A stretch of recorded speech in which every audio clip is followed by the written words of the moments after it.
We're here with Anschutz, and there are some very interesting new rifles, possibly the most interesting things we've seen yet at the show.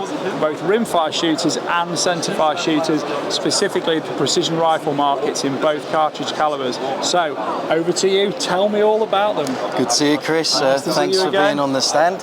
Yeah, we're going into the PRS scene, into the precision rifle shooting, and we're coming up with two models here.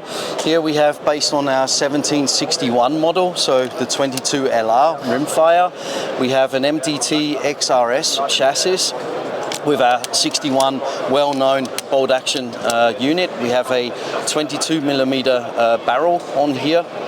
The Picatinny is a 30 MOA because people are actually shooting out to 300 meters with this in the discipline. So happy here we have two different grips that it comes with.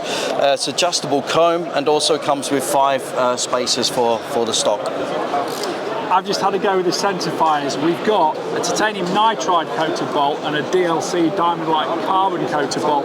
These things are just butter smooth. Please tell us all about some of the options available here. Exactly. As you've pointed out, the bolt assembly that comes from our model Sipsin 1782, yes, and it's well renowned for the smooth bolt action. It is insane. It's smooth. Really smooth. And also on the DLC, because it's that much of a harder coating as well, the titanium nitride is very good against corrosion, etc. And the DLC is even harder wearing, so that's even a touch lighter on that. What we've done is we've adapted our 1782 receiver. This is basically all milled from one piece with a continuous Picatinny rail with a 20 MOA incline. Basically, big opening fenster, big in German. A large ejection port. Yeah, a large ejection port. Also for quick reloading. Yep. We've got a 10-round magazine. It's all based on an MDT ACC chassis. The options of the gold or the black, and we also have it in hard chromed silver, and there's no extra cost for any of those. That's just unbelievable. You might recognise this is the coating they use on drill bits to make it HSS steel, to make it actually less restricted by galling and things like that in the steel when you're drilling it. And just one last thing I'll say is that this is an AICS compatible magazine system, so it's a 10-rounder in a single column, and it's totally compatible with every other AICS magazine you can get, which will fit the chassis itself. Correct. I also like the fact it's got this beautiful Anschutz logo there, and that's a flat dark earth colour, that isn't it? Correct. We've got the FDE. We've also got a heavy match barrel, so it's a diameter of 23.5 millimeters, 66 centimeters long. Yeah. We offer it in 6 Creedmoor, 6.5 Creedmoor, and also in 308. And also, just as something different on the FDE, if you just quickly turn around here, you can also see that we offer it with Cerakote coating on the receiver and also on the barrel, also in the FDE. Excellent. Just looking at this one here, can we see it better there or here?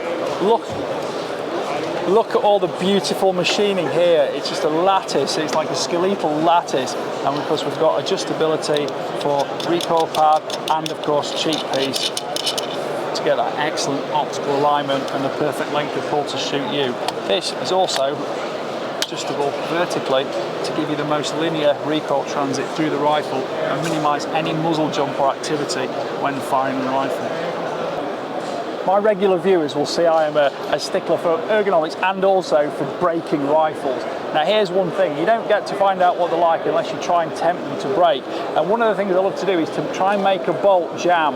I can only make this jam if I really push it outward to go. But the other times, it is just so slick, so smooth. There is just no movement at all in the shaft, yet I can't really make it jam unless I absolutely deliberately force it over. And when you're using this in competition, you need to know that that rifle will unload and reload immediately with absolutely no hesitation whatsoever. And it's got a really long bolt handle on it, and long bolt handles can sometimes be a bit counterproductive because they give you too much lateral leverage on it and it twists the whole bolt shaft itself. Not the case here. This is just a delight to operate. I love that.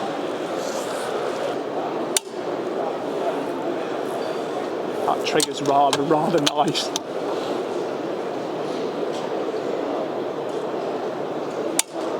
Yeah, that is an absolutely stunning trigger. It looks like it's fully adjustable for position, and it's clearly 100% crisp. It's a 2-stage unit. No, it's not. It's a single-stage unit. But it is absolutely awesome. This is why they make the best match rifles in the world in small calibers, and possibly now in large calibers too.